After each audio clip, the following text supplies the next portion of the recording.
오늘의 말씀은 이사야 43장 18절에서 19절입니다. 함께 봉독합니다. 우리 시작. 너희는 이전 일을 기억하지 말며 옛날 일을 생각하지 말라. 보라, 내가 새 일을 행하리니 이제 나타낼 것이라. 너희가 그것을 알지 못하겠느냐? 반드시 내가 광야의 길을 사막의 강을 내리니. 아멘. 오늘 예배 나오신 여러분 모두에게 우리 하나님의 평강과 도우심이 늘 가득하시길 우리 주 예수님의 이름으로 간절히 축원하겠습니다. 우리 한번 고백해 보겠습니다. 예수님이 나의 소망입니다. 예수님이 나의 평안입니다. 예수님이 나의 능력입니다. 그렇습니다. 우리 고백처럼 오늘 그 예수님이 저와 여러분들과 함께하는 오늘 복된 예배 시간이 되시기를 주님의 이름으로 간절히 기도하겠습니다. 자, 오늘은 새롭게 하시는 하나님, 새롭게 하시는 하나님, 이 제목 가지고 우리 함께 말씀을 나눠보겠습니다. 여러분, 요즘 젊은이들 사이에서요, 위험을 감수하면서 스릴을 즐기는 여러 운동들이 인기를 끌고 있습니다. 자, 우리가 그 운동들을 소위 익스트림 스포츠라고 말합니다. 아마 여러분들도 각종 미디어를 통해서 여러 번 접하실 것입니다. 번지점프가 그렇고요, 또 스카이다이빙이 그렇고요, 또 윙수트라는 것이 있습니다. 이렇게 날개 달린 옷 같은 게 있는데 절벽에서 뛰어내리는 것이거든요. 이런 인기 있는 스포츠들을 우리가 익스트림 스포츠다라고 부르고 있습니다. 자, 여러분, 그 중에서 오늘 저는요, 가장 극한의 스포츠 하나를 소개해 보고자 합니다. 여러분, 가장 위험하고 또 가장 무모해 보이는 익스트림 스포츠는 무엇일까요? 자, 그것은 바로 이것입니다. 프리솔로 클라이밍입니다. 여러분, 이 프리솔로는요, 저 사진에 보는 것처럼 절벽을 오르는 것입니다. 자, 그런데 절벽을 오르긴 오르는데 특징이 있습니다. 그게 뭐냐면 오직 맨몸으로 오른다는 것입니다. 어떻게 오른다고요? 맨몸으로 오르는 것이죠. 어떠한 장비도 없습니다. 로프도 없고요, 안전벨트도 없습니다. 오직 자신의 손과 발의 힘을 이용해서 절벽에 오르는 것이죠. 정말 대단한 스포츠라고 할 수 있습니다. 아마 이 익스트림 스포츠의 끝판왕이 있다면 저 프리솔로가 아닌가 생각이 듭니다. 여러분, 저 프리솔로에 아주 독보적인 인물이 하나 있습니다. 자, 그 사람이 누구냐면 바로 이 사람입니다. 알렉스 호놀드라고 하는 사람입니다. 여러분, 이 사람은 미국인이고요, 직업이 등반가입니다. 무려 5살 때 클라이밍을 시작했습니다. 레전드는 뭔가 달라도 다르죠. 역시 레전드답게 여러 업적들을 이루게 돼요. 근데 그 중에서 가장 대표적인 게 뭐냐면 엘 캐피탄을 등반에 성공했던 것이죠. 여러분, 엘 캐피탄 혹시 가보신 적이 있습니까? 그 미국 그 요세미티 국립공원에 있는 그 절벽입니다. 그 절벽 이름이 엘 캐피탄입니다. 여러분, 그 절벽이 높이가 얼마나 되냐면요, 약 900m가 넘습니다. 90m가 아니라 900m가 넘는 절벽이에요. 근데 여러분, 그 절벽을 어떻게 올랐다고요? 맨몸으로 올랐다는 것이죠. 정말 생각해 볼수록 대단한 미션인 것을 우리가 알게 됩니다. 우리 관련 사진을 몇 장 한번 더 보겠습니다. 여러분, 이 사진은요, 지금 중간 지점을 향해서 가고 있는 장면이죠. 저는 이 장면을 보기만 해도 아찔하거든요. 손에 땀이 납니다. 근데 어떻게 저렇게 맨몸으로 매달릴 수 있는 걸까요? 정말 대단한 멘탈이라고 밖에는 생각할 수밖에 없죠. 우리 또 하나 볼까요? 여러분, 이것은요, 경사 구간을 지나가는 구간이거든요. 저렇게 경사가 있는 구간도 장비 없이 지나가요. 오직 저 바위의 지형지물을 이용하고요, 자신의 손과 발의 힘만을 이용해서 올라가는 걸 보게 됩니다. 여러분, 저기에서 한순간만 잘못돼도 어떻게 될까요? 그대로 떨어지는 겁니다. 수백 미터 아래로 추락하게 되는 것이죠. 그래서 여러분, 말 그대로 이 프리솔로는 극한의 스포츠라는 것을 알게 됩니다. 여러분, 그러면 이 호놀드는요, 성공했을까요? 실패했을까요? 너무나 놀랍게도 성공하게 됩니다. 2017년도에요. 저 900m가 넘는 절벽을요, 3시간 56분 만에 주파하게 됩니다. 정말 기적 같은 일들이 벌어졌던 것이죠. 여러분, 그 성공은 인류 최초의 성공이었고요, 지금도 성공한 사람이 없습니다. 저 호놀드가 유일한 사람이에요. 여러분, 너무나 감사하게도 저 성공 장면을 카메라에 담았습니다. 여러분 내셔널 지오그래픽사를 아시죠? 거기에서 다큐 영화로 제작을 했거든요. 총 100분의 영화고요. 영화 제목 이름이 프리솔로입니다. 저도 그 영화를 봤는데요. 저에게 큰 울림이 되었던 영화 중에 하나였습니다. 애플 TV와 디즈니를 통해서 여러분들이 시청하실 수가 있습니다. 여러분 저는 특별히 호널드의 인터뷰 장면이 지금도 아직까지 생생합니다. 거기에서 호널드가 뭐라고 얘기했냐면 자기가 등반할 때 가장 경계했던 것이 있었다는 거예요. 그것을 경계했기 때문에 등반에 성공할 수 있었다라고 얘기했습니다. 무엇을 경계했을까요? 자, 호널드는 이렇게 말했습니다. 자, 가장 위험한 순간은 내가 이 길을 잘 안다고 생각할 때입니다. 익숙하다고 느끼는 순간이 가장 위험합니다. 이렇게 얘기를 했습니다. 여러분 프리솔로 등반가는요. 자신이 오를 그 길을요. 수십 번을 연습해요. 물론 연습할 때는 뭘 이용할까요? 장비를 이용합니다. 그렇게 수백 번을 연습하면서 모든 루트와 지점들을 익숙하게 만드는 것이죠. 그래서 이 바위는 이렇게 잡아야 되겠구나. 그리고 저 발판은 저렇게 디뎌야 되겠구나. 수많은 연습을 통해서 무의식적인 각인을 한다는 것입니다. 여러분 실제로 등반을 할 때 그런 무의식적인 익숙함이요. 큰 도움이 된다는 거예요. 여러분 정말 중요한 문제가 하나 있습니다. 그게 뭐냐면 저 바위와 절벽들은요. 매일매일 변한다는 것입니다. 바뀐다는 거예요. 여러분 우리가 보기엔 그저 똑같은 바위처럼 보이잖아요. 근데 등반가 입장에서는요. 매일매일 달라진다는 거예요. 날씨에 따라 달라지고요. 기온에 따라 달라지고요. 습도에 따라서 달라진다는 겁니다. 여러분 무엇이 바뀔까요? 그 바위의 마찰력이 달라진다는 거예요. 어제는 단단한 바위였는데요. 오늘은 미끄러운 바위가 될 수 있다고 하는 것이죠. 여러분 그렇기 때문에 무의식적인 익숙함에만 젖어 있다 보면은요. 그 작은 변화를 감지하기 어렵게 된다는 겁니다. 거기서 뭐가 나오는 걸까요? 실수가 나오는 것이죠. 프리솔로는 한 번 실수하면 어떻게 돼요? 그대로 죽음으로 이어지게 되는 겁니다. 그래서 호널드는 항상 익숙함을 경계했다라고 고백했습니다. 그래서 이 호널드는 늘 등반할 때마다 한 가지 갖고 있는 원칙이 있었어요.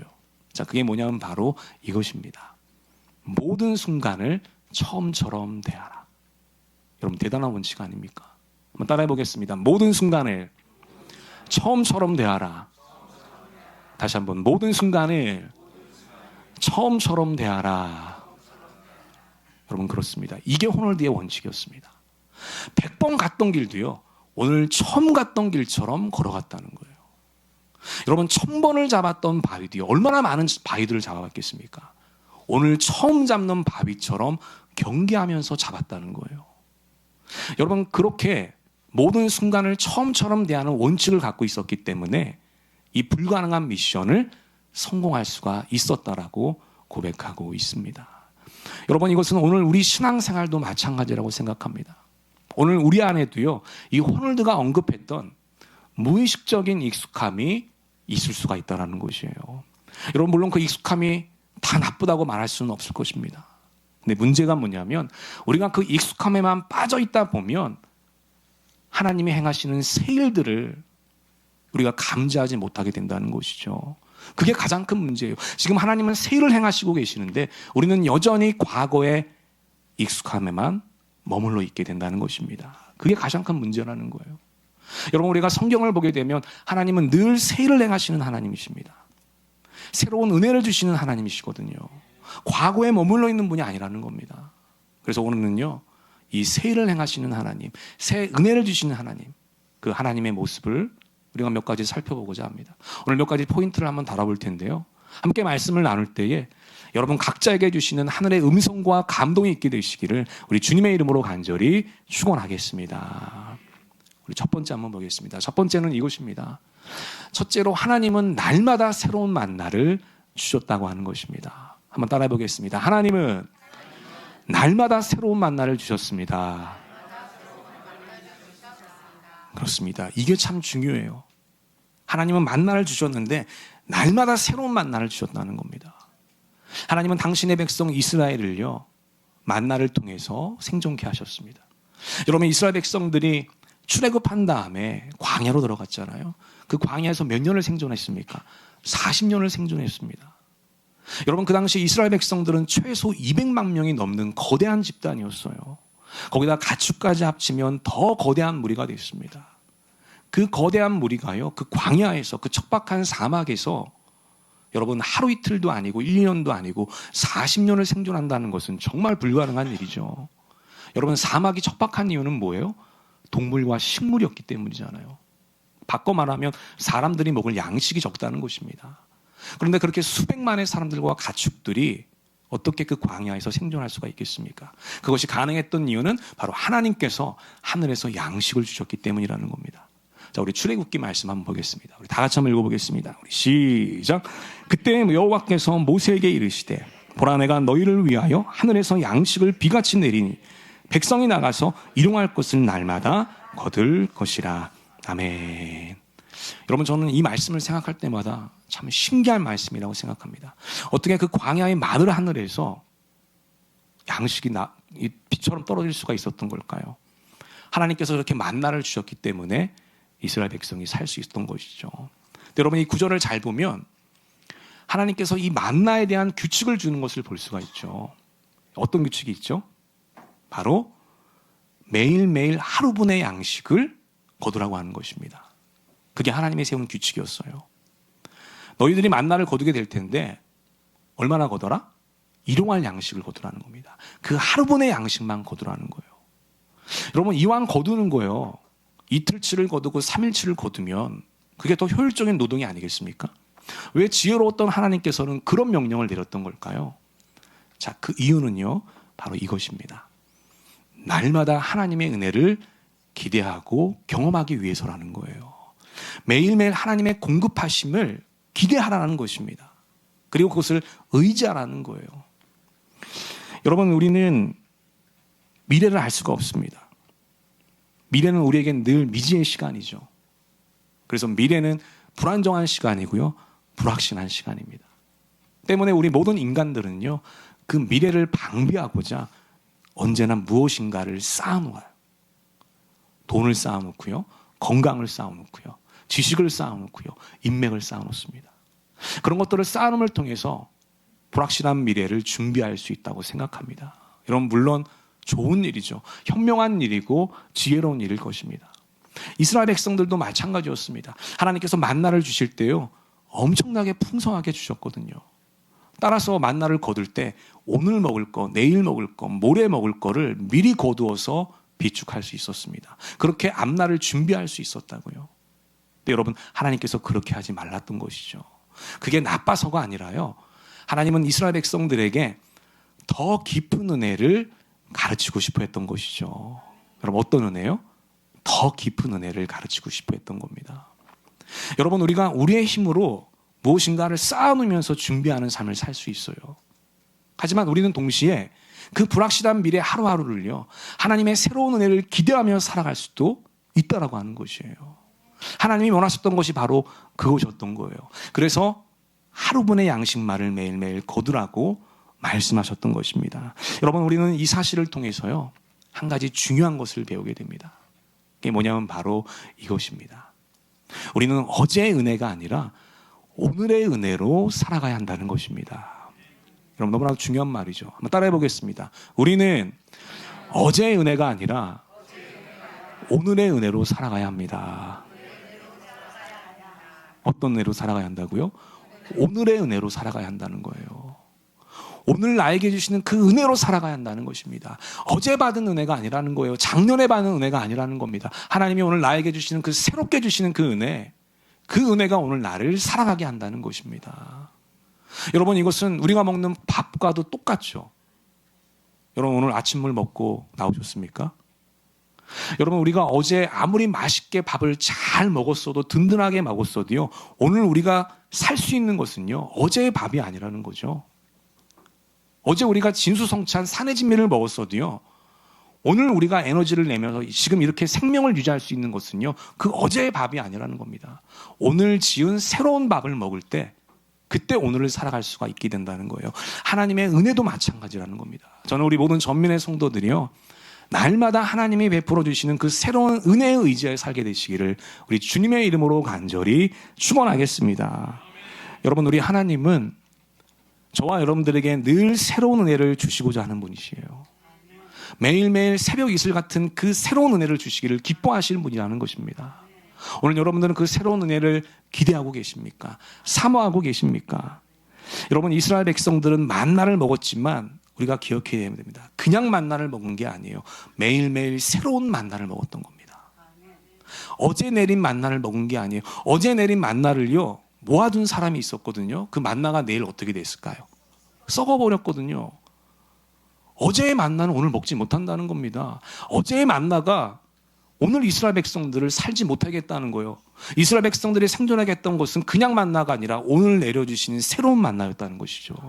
이것이 오늘 우리가 기억해야 될 영적인 의미라는 것입니다. 저는 우리 모든 전면의 가족들이요, 하루하루 주시는, 그리고 지금 오늘 이 시간에 주시는 그 하나님의 은혜를 누릴 수 있게 되시기를 우리 주님의 이름으로 간절히 축원하겠습니다. 여러분, 그럴 때 우리는 과거의 익숙함에서 벗어날 수 있게 되는 거예요. 하나님의 새로운 일들을 바라볼 수 있게 되는 것입니다. 그 주님과 동행하며 놀라운 역사와 기적을 행할 수가 있게 되는 것이죠. 그런 은혜를 누릴 수 있는 우리 모든 전면의 가족들이 되시기를 우리 주님의 이름으로 간절히 기도하고 축원하겠습니다. 그것이 바로 첫 번째인 것이죠. 우리 두 번째 한번 보겠습니다. 우리 두 번째는 이것입니다. 자, 예수님은요, 오래된 루틴을 흔드셨다는 것입니다. 뭘 흔들어요? 오래된 루틴을 흔드셨다는 겁니다. 우리 예수님의 사역을 보시면요, 예수님은 늘 굳어진 틀과 관습을 깨트리는 분이셨어요. 과감하게 행동하셨습니다. 우리 예수님은 안식일에 병자를 고치셨고요, 심지어 세리와 창기와도 식사를 하셨습니다. 그리고 사마리아 여인과 대화까지 하셨던 분이에요. 여러분, 이것은 그 당시 유대인들의 관습을 흔드는 일이었거든요. 예수님은 그런 분이었다는 겁니다. 오래된 루틴과 패턴을 흔드시는 분이었다는 것이죠. 여러분, 그 중에서도요, 예수님은 38년 된 병자를 고쳐주셨어요. 그 유명한 사건이 있습니다. 자, 우리 한번 본문 보겠습니다. 우리 요한복음 5장 5, 6절 한번 보겠습니다. 다 같이 한번 읽어볼게요. 우리 시작. 거기 38해 된 병자가 있더라. 예수께서 그 누운 것을 보시고 병이 벌써 오래된 줄 아시고 이르시되 내가 낫고자 하느냐. 아멘. 여러분, 이 구절의 배경을 기억하고 계십니까? 이 구절의 배경은 베데스다 연못입니다. 그 당시 베데스다 연못은요, 매우 특별한 장소였어요. 전설이 하나 있었죠. 그 베데스다 연못에 가끔가다 천사가 내려온다는 거예요. 그 천사가 내려와서 물을 흔들게 되는데 물이 파장이 일어나잖아요. 그때 가장 먼저 들어간 사람은 어떤 병이 있든지 낫게 된다는 겁니다. 근데 그게 진짜 전설이 아니라 실제로 일어났던 사건인 것 같아요. 그래서 수많은 병자들이 그 베데스다 연못에 장사진을 치고 있었습니다. 오늘 본문에 나왔던 이 38년 된 병자도 그 중에 하나였던 것이죠. 여러분, 이 사람은요, 38년 된 병을 갖고 있었어요. 아주 오랜 시간 동안 병을 달고 있었습니다. 얼마나 괴로웠을까요? 그 당시 평균 수명을 우리가 고려해 보면 거의 인생의 대부분을 이 병을 달고 살고 있었다는 것을 알게 됩니다. 게다가 우리가 또 성경을 보게 되면 이 사람은 스스로 움직일 수 있는 사람이 아니었어요. 무엇인가 마비된 환자였습니다. 마비 환자였다는 것이죠. 인생이 얼마나 불편했겠습니까? 얼마나 괴로웠겠습니까? 근데 여러분, 이런 사람에게 예수님께서요, 놀랍게도 이렇게 질문했다는 겁니다. 자, 어떻게 질문해요? 내가 낫고자 하느냐, 이렇게 질문했다는 거예요. 우리가 한번 잘 생각해 보면은요, 이 질문은 굉장히 이상한 질문입니다. 여러분, 평생을 병을 앓고 살았던 그 환자, 38년씩이나 그 병의 고통 가운데 놓여있던 그 환자, 당연히 낫고자 하는 것이 당연하죠. 그 마음입니다. 모든 것을 알고 가셨던 예수님 분명히 알고 계셨을 텐데 왜 그 환자에게 내가 낫고자 하느냐, 이런 뻔한 질문을 하셨을까요? 여러분, 예수님의 이런 질문에는요, 중요한 의미가 하나 있습니다. 그게 뭐냐면 바로 이것이죠. 예수님이 그 질문하신 이유가 있어요. 바로 변화에 대한 의지를 확인하고자 했던 것입니다. 뭘 확인해요? 변화에 대한 의지를 확인하고자 했던 거예요. 여러분, 38년 된 병자를 한번 상상해 보십시오.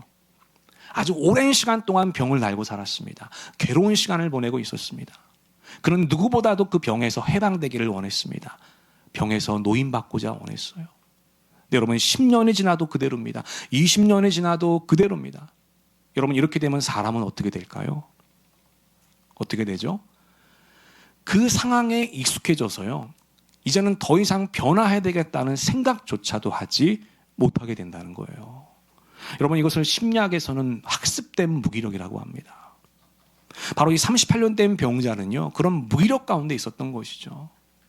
그래서 막연히 우선 피상적으로 병이 나았으면 좋겠다라고 하는 바람은 있었지만 정말 간절함은 없었던 거예요. 변화에 대한 마음은 없었던 겁니다. 왜? 오랜 시간 동안 익숙해져 있기 때문인 것이죠. 그래서 예수님께서 그의 마음을 흔드셨던 겁니다. 바로 이렇게 흔드셨던 거예요. 그 병자의 오래된 루틴을 흔드셨던 것이죠. 그래서 그렇게 질문했던 거예요. 내가 진짜로 낫고자 하느냐? 내가 정말로 치유받고자 하느냐? 내가 진짜로 변화되고자 하느냐? 너 안에 아직도 희망이 살아있느냐? 그 환자의 오래된 루틴과 그 마음을 흔드셨던 것입니다. 여러분 그러자 이 환자가 간절하게 대답하거든요. 그때 예수님 뭐라고 얘기하냐면 내 자리를 들고 일어나 걸어가라 이렇게 말씀하시거든요. 그때 놀라운 영적인 변화가 일어났다고 하는 것입니다. 여러분 이것은 오늘 우리의 신앙생활도 마찬가지입니다. 예수님은 지금도 우리 안에 있는 그 오래된 루틴은 흔들고 계시다는 거예요. 여러분 안에 있는 그 고착화된 그리고 오래된 익숙함을 흔들고 계신다는 겁니다. 그리고 오늘 여러분들에게도 그렇게 질문하고 계신다는 거예요. 내가 낫고자 하느냐? 내가 변화되고자 하느냐? 내가 치료받고자 하느냐? 너 안에 하나님 나라에 대한 새로운 열망이 있느냐? 오늘 예수님이 그렇게 묻고 계신다는 것입니다. 저는 이 예수님의 질문에 우리의 굳어있던 마음이 깨트려지게 되기를 주님의 이름으로 간절히 기도하겠습니다. 우리 안에 있던 그 무기력한 우리의 신앙이요 다시 한번 활력을 얻을 수 있게 되시기를 우리 주님의 이름으로 간절히 축원하겠습니다. 우리가 그렇게 틀을 깨고 나올 때요 우리에게도 새로운 영적인 변화가 일어나게 되는 거예요. 38년 된 병자가 일어났던 것처럼 오늘 여러분의 삶 가운데서도 기적이 일어나게 될 줄로 믿습니다. 오늘 우리가 읽었던 본문 말씀처럼 사막에 길이 생기게 될 것이고요. 그 광야에 강물이 넘치게 될 것입니다. 새롭게 시작하는 이번 한 주 하나님의 새로운 은혜, 새로운 일하심을 기대하시면서 오늘 그 주님과 승승장구하며 살아가는 우리 모든 전민의 가족들이 되시기를 우리 주님의 이름으로 간절히 기도하고 축원하겠습니다. 아멘. 우리 기도하겠습니다. 하나님 오늘도